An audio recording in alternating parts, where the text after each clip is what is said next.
Hello guys, मैं धर्मराज पुरोहित आज आपके सामने लेके आया हूँ कॉमर्स क्या है और कॉमर्स में क्या क्या विषय होते हैं इस बारे में।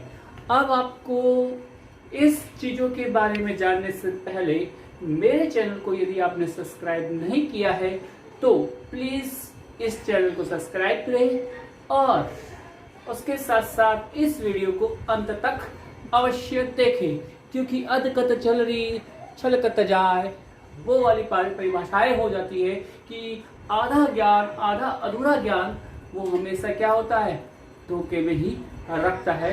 इस प्रकार आपको इस वीडियो को भी पूरा देखना होगा यदि आप इस कॉमर्स विषय से जुड़ना चाहते हो। इससे पूर्व मैंने वीडियो जो बनाया है वो था कॉमर्स के विद्यार्थियों के साथ कॉमर्स विषय में होता रहा चीरहरण मुख दर्शक बनी सरकार। इस वीडियो में बहुत सारे जो यूजर है उन्होंने बहुत कुछ कमेंट्स भी किए और इस वीडियो को बहुत अधिक लोगों तक फैलाने का कार्य भी किया। अब जो मैं वीडियो लेकर आया हूँ वो है कॉमर्स क्या है और कॉमर्स में कौन कौन से विषय होते हैं। देखिए, मेरे वीडियो पॉजिटिव और नेगेटिव दोनों प्रकार के होते हैं, लेकिन जो चीज आपको अच्छी लगे उसको आप ग्रहण करो। अगर आपको पॉजिटिविटी अच्छी लग रही है तो पॉजिटिविटी देखिए, अगर नेगेटिविटी लग रही है तो थोड़ा उसको कम रखें। तो यहाँ आपके सामने कॉमर्स क्यों ले या कॉमर्स क्या है। बहुत से किसी भी सब्जेक्ट को अगर अपन चूज करते हैं तो चूज करने में सबसे बड़ी समस्याएं आती है कि साइंस क्या है, आर्ट्स क्या है। इस बारे में हम लोग बहुत कंफ्यूजन हो जाते हैं और कंफ्यूज होने के कारण हम लोग सब्जेक्ट की सही गणनाएं नहीं कर पाते हैं। वरना हम लोग क्या करते हैं, सब्जेक्ट कैसे लेना, मेरे दोस्त ने लिया, मेरे दोस्त ने जो सब्जेक्ट लिया वो मैं ले लूंगा, मेरे पिताजी ने कहा, मेरे अंकल ने कहा, मेरे दादा ने कहा, मेरे भाई ने कहा, इसलिए मैंने सब्जेक्ट लिया। लेकिन सब्जेक्ट की असल जानकारी किसी के पास नहीं होती है कि सब्जेक्ट में असल है क्या। मैथ्स में क्या है, गणित है, प्राणी है, प्लस 2 और 2 4 होता है, 4 2 माइनस 2 बराबर 0 होता है।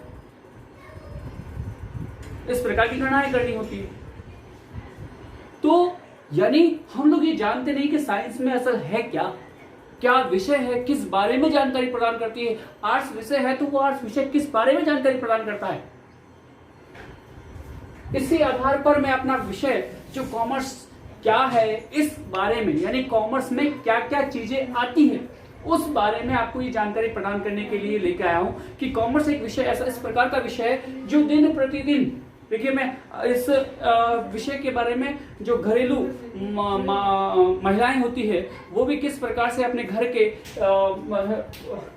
हिसाब को किस प्रकार से मेंटेन करती है, कैसे वो उस चीजों को रेशियो बनाती है, किस प्रकार से कौन सी वस्तु खरीदनी है, कितने मूल्य पर उसको देना है, इस सारी कैलकुलेशन वो घर की महिलाएं करती है।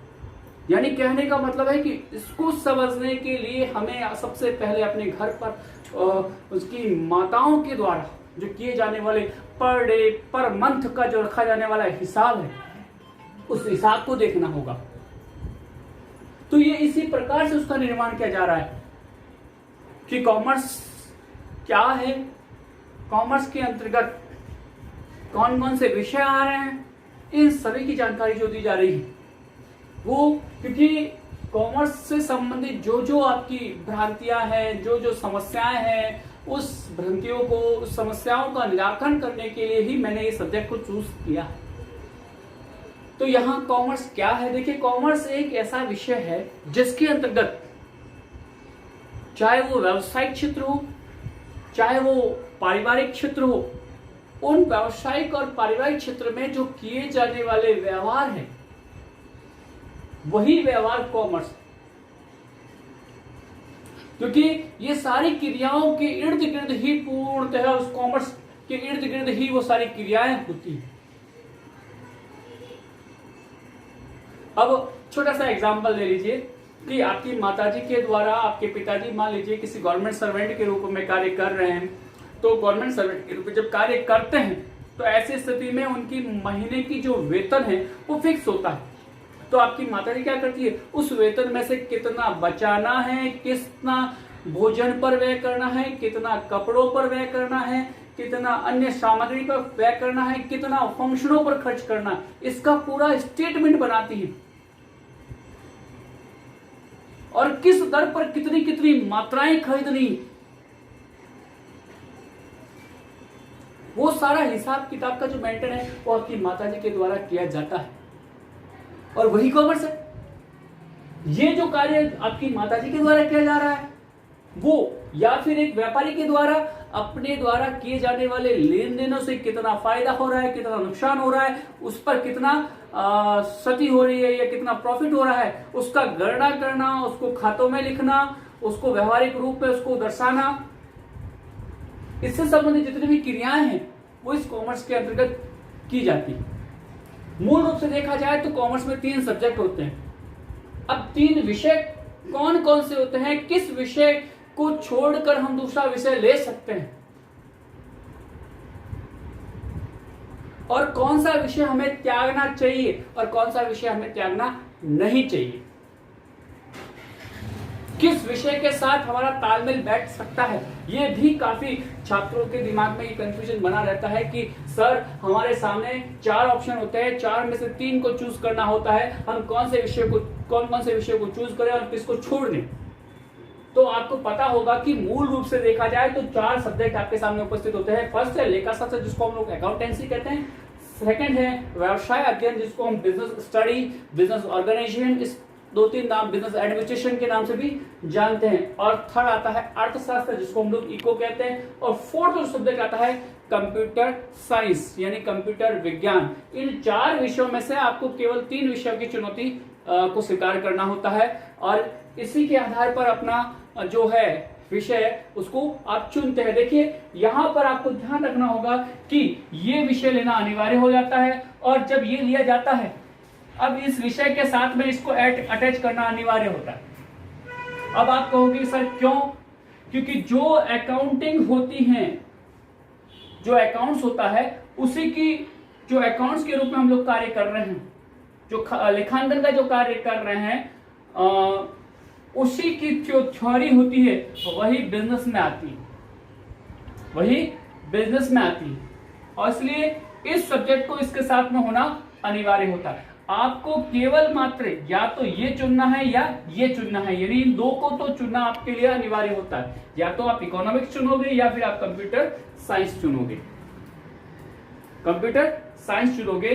अब यहां बहुत सारे कहते हैं कि सर जब हम अकाउंटिंग कर रहे हैं, अकाउंटिंग सीखते हैं या उसकी परिभाषाएं सीख रहे हैं, उसके अर्थ के बारे में जान रहे हैं, तो ये जो डाटा है आजकल सारा कंप्यूटर में होना प्रारंभ हो गया, तो इसलिए कंप्यूटर का ज्ञान भी होना अति आवश्यक होता है।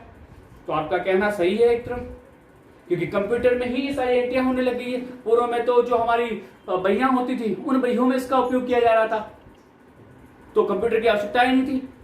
तो उस वक्त इकोनॉमिक्स की आवश्यकताएं थी कि आपको अर्थशास्त्र लेना अच्छा रहा उस वक्त, लेकिन एट प्रेजेंट में देखा जाए तो आपको कंप्यूटर विज्ञान विषय लेना बहुत ही अधिक लाभदायक होता है, क्योंकि इन लेखांकन का कंप्यूटर में लेखा जोखा करना होता है और लेखे जोखे संबंधी कार्य है वो कंप्यूटर विज्ञान में सिखाए जाते हैं, जिससे कि भविष्य में आप नई प्रतिभा के रूप में, नए बड़े व्यवसायी के रूप में जब उभर के आते हैं तो ये सारे कार्य आप आसानी से उसे देखरेख के रूप में भी उसका निरीक्षण कर सकते हो और एक सफल व्यवसायी के रूप में भी आप निर्मित हो सकते हो, एक सफल अकाउंटेंट के रूप में भी आपका निर्माण हो सकता है।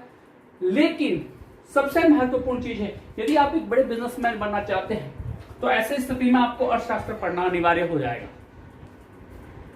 क्योंकि अर्थ का शास्त्र, जहां अर्थ है वहां सब कुछ है, और जीवन में अर्थ का इतना महत्व हो चुका है कि बिना अर्थ के कुछ भी नहीं होता है।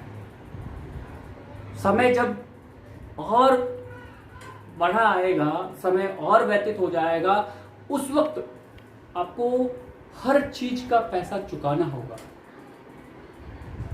तो इसके लिए उसकी बाजार में वैल्यूएशन के लिए, बाजार में वस्तुओं की कीमतों का जब आप निर्माण कर रहे हैं, उस वस्तु के निर्माण में उस वस्तु की कीमत का मार्केट में उन कीमतों में होने वाले परिवर्तनों के कारणों का, बाजार में आने वाली प्रतियोगिताओं का, इन सभी चीजों का ज्ञान आपको केवल मात्र अर्थशास्त्र ही वो प्रदान कर पाएगा कि आप कौन सी स्थिति में कौन सा मूल्य निर्धारण करें और कौन सी चीजें उस वस्तु को प्रभावित करने का कार्य करती है। यदि आप एक निर्माता के रूप में, यदि आप एक उत्पादक के रूप में, या यदि आप एक विक्रेता के रूप में कार्य करना चाहते हैं तो आपको अर्थशास्त्र लेना सब्जेक्ट अनिवार्य हो जाएगा। लेकिन यदि आप अकाउंटेंट के रूप में कार्य करना चाहते हैं तो ऐसी स्थिति में कंप्यूटर विज्ञान आपके लिए सहयोगी विषय के रूप में कार्य करेगा।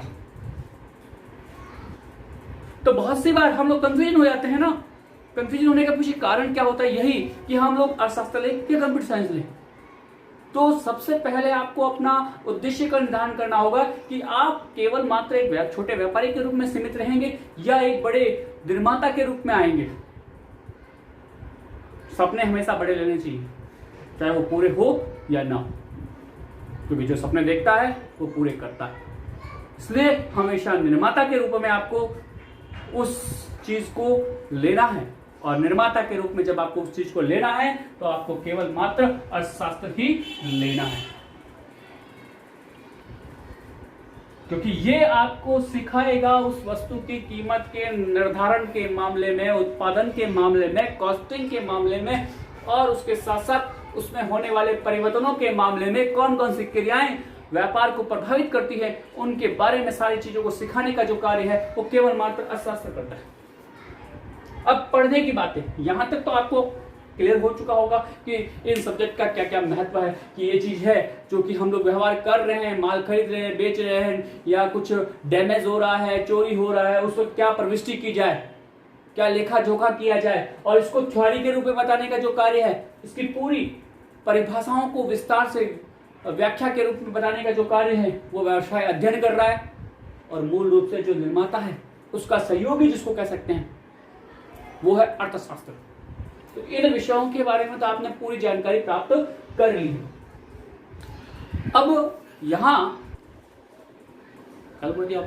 हाँ, तो अब यहां पर क्या है, ये तीनों सब्जेक्ट आपके ध्यान में मूल रूप से आ गए होंगे। अब काफी बार कहते हैं सर ये अकाउंटेंसी होती क्या है, कौन सी बला है। देखिए बला बहुत खतरनाक है, जब मुंह से बला मानेंगे तो, और ये बला ना मान के हम इसको अपना फ्रेंड माने तो ये बला बला नहीं होती है, एक बेस्ट फ्रेंड बन जाता है। क्योंकि ये सारी क्रियाएं हम रोज करते हैं। अकाउंट्स के अंदर कहते हैं कि जो हम व्यवहार कर रहे हैं उसको अकाउंट के रूप में, अकाउंट की परिभाषाओं के रूप में लिखना होता है केवल मात्र। ठीक है, यानी जो हम लोग ऐसा कहते हैं ना, छोटा सा परिवार उदाहरण ले लिया जाए, जैसे कि एक महीने के अंतर्गत कितना हमने माल खरीदा, कितना बेचा, कितना लाभ हुआ, कितना हानि हुई, किस किस पर कितना कितना व्यय किया, तो ये सारा जो लेखा जोखा किया जा रहा है वो लेखांकन कहलाता है।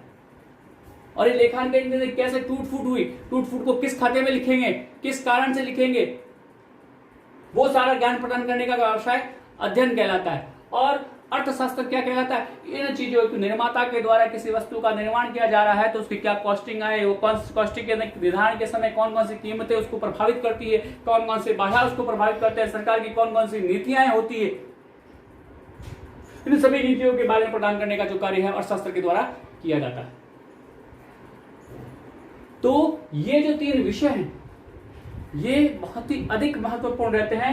तो आपको पता चल गया होगा कि कॉमर्स में कौन कौन से विषय होते हैं। तो फर्स्ट है लेखा शास्त्र, सेकंड है व्यवसाय अध्ययन, और थर्ड है आपका अर्थशास्त्र। ये तो बहुत ही अधिक महत्वपूर्ण है, लेकिन कंप्यूटर के इस युग के अंदर देखा जाए तो अभी कंप्यूटर विज्ञान का महत्व भी धीरे धीरे बढ़ रहा है। तो आपका जिस तरीके का आपका मानस स्तर है उसके अनुरूप आप इन विषयों का चयन कर सकते हैं। मुझे ऐसा लगता है कि आपको मेरा वीडियो पसंद आया होगा, और इस वीडियो को अगर आपको ये वीडियो पसंद आया है तो इसे लाइक और शेयर, और इस वीडियो से संबंधित अपने कमेंट्स कमेंट्स बॉक्स में करना ना भूलें।